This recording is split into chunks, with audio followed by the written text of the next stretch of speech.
Hey everyone, are you wondering what it's like to live in Palm Coast, Florida? Well, stay tuned and we're going to go over the 4 things that you should know, the good and the bad, about living in Palm Coast, Florida. So stay tuned and we'll get to it.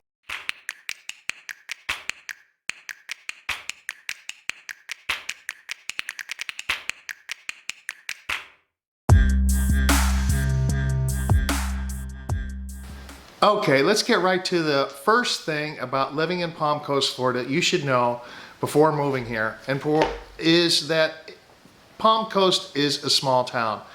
The population of Palm Coast is around 90,000 people. However, let me just adjust this a little bit. However, with Flagler County and Bunnell, it probably is around 100 to 100,000 people, and it's mainly, I would guess, a middle 50-50 white collar and blue collar. The next thing you need to know about Palm Coast as far as being a small town is it's pretty quiet. There's only probably 1 or 2 times during the year that you'll get a lot of commotion, and that's usually during bike week.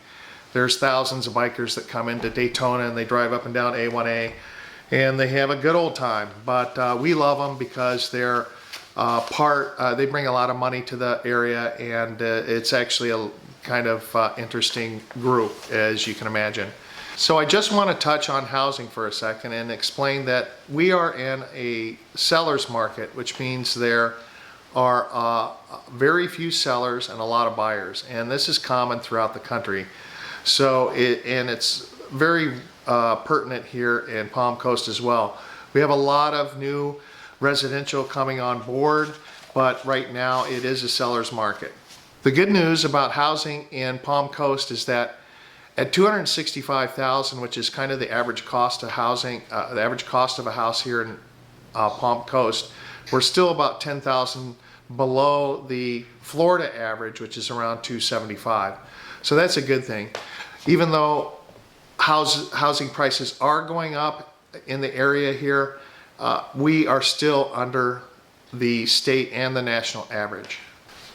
And the one tip that I always try to tell people who are moving in from out of town, especially if they have families, or really only if they have families with young kids, is that you should probably look into daycare right away, because daycare is kind of, I wouldn't say scarce, but you should, if you feel like you're going to be moving down here, and you should probably secure that ahead of time before your move. Probably at least 6 to 8 months. And just a reminder, so that if you like what we're doing here as far as our channel, what we're going to try to do is get into the nuts and bolts of Palm Coast, Florida, the surrounding area, and Flagler Beach. Talk about all the different housing developments, what it's like to build versus buy an existing home. So we're going to get into all those types of things in later videos. So if you'd like to subscribe or even hit the bell, and then we'll notify you of any upcoming videos that we have coming on down the road. We plan on releasing videos on a weekly basis, and we're going to be covering everything about Palm Coast. So let's get to the second thing you should know about Palm Coast, and that is lack of shopping and restaurants. Now I want to break these into 2 separate categories. Let's talk about shopping first. Shopping, we basically have 2 large stores. That's Target on the south side, and we have Walmart on the north side of Palm Coast. The pro is on the shopping side is that we do have a lot of small mom and pop stores, very unique. We found that after moving here is that we have a lot of artist galleries in the area. So even if you come out to go over the bridge, go over the intercoastal, go out to Flagler Beach and come up to the Hammock, there's actually a lot of galleries and really interesting shops to go visit. We're only about 25 minutes to St. Augustine, and St. Augustine obviously caters to more of the tourist clientele. So they have a lot of the more unique shops with the different kinds of crafts and arts and crafts and things. If you want to go up to Jacksonville, they have, all the IKEAs, and they're a major metropolitan. They're about an hour away, an hour and 15 minutes till you get to some good shopping. Then of course there's the down in Daytona, there's the Tanger outlets, and that's a big attraction. I don't know how many stores are down there, but they're all the big outlets. and there is tons of shopping opening up all around Daytona right now, as that city is actually growing as well. Okay, well, let's talk about the restaurants for a minute. Full disclosure, I come from Minneapolis, and Minneapolis is known for the restaurants, and I became kind of a food snob. So when I came down to Palm Coast and I realized that half the restaurants were chain restaurants and half of the restaurants were other kind of mom and pop types of restaurants, I was a little disappointed. So I guess I did did a lot more cooking. So the con about the restaurants in Palm Coast is that there's not enough restaurants, period. The pro is that there are some really good locally owned restaurants, especially out by the A1A and also in town here. So the third point I want to make is about the cost of housing in Palm Coast, Florida, both in new construction and as well as existing home sales. So price of materials and new construction have been going up. The builder incentives on the builder side, the seller side, aren't as much as they've been in the past. So don't expect a whole lot of extra points being paid or any kind of extra incentives on the builder side. But what we do recommend, and any buyer that we represent, we always recommend that you get a 4-point independence inspection when you're working with a builder. That's something that we always try to negotiate when we're negotiating contract and we're working with a buyer, is that you really need some sort of outside inspection to come in and look at it after the framing, or sorry, after the slab is poured, after the framing, and then after the plumbing and electrical rough ends go in.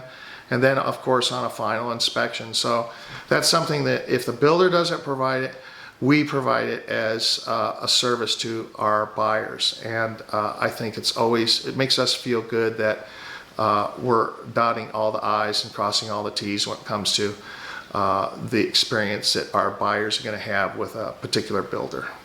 The buyers or the sellers or the builders are kind of in the catbird seat right now, because there's more buyers out there than there are homes. So they're raising their prices, and their prices are going up because they can raise them, and also they're going up because material costs are going up. But it's always a good idea to have representation when you go in and you're going to work with a builder. And what that means is that the builders already when they price their homes, they basically already price in the fact that they're going to have to pay a fee to a potential realtor that brings in a buyer. Now, if a buyer approaches a home builder and they aren't using a realtor, well, that home builder then basically just pockets that money. So that money has been sort of allocated in all the homes that they're building in that subdivision. Okay, so now number four, the fourth thing that I want to talk about with you is that in Palm Coast, we don't have any theme parks. We're not a real touristy town. We're sort of laid back. It's sort of a lifestyle here. So the pro is that there are no theme parks and very little tourists. The con is that there are no theme parks, which I like personally. But if I need a theme park, if I want a theme park, I can always drive an hour and a half in the morning down to Disney, get my pass, my Florida pass, which you get a discount at Disney if you're a Florida resident. So if you wanted to do the annual thing and even make it down there 3 or 4 times a year, that's always a good thing as well. It's a real easy trip from here, and we'd love to have you come look at it. If you do decide to look at it, and we can help in any way, check out the description box where we have all of our contact information, and be sure to hit the subscribe button and that little notification bell. We're going to be doing videos coming up like every week. So expect a few more, and then we're going to target specific areas in the Palm Coast, gated communities, everything. We're going to go down to the intercoastal waterway and look at houses down there. We're going to go out to the beach and look at the $1 million houses out there. So it's going to be a fun time. So stay tuned, and we'll see you next time. Take care.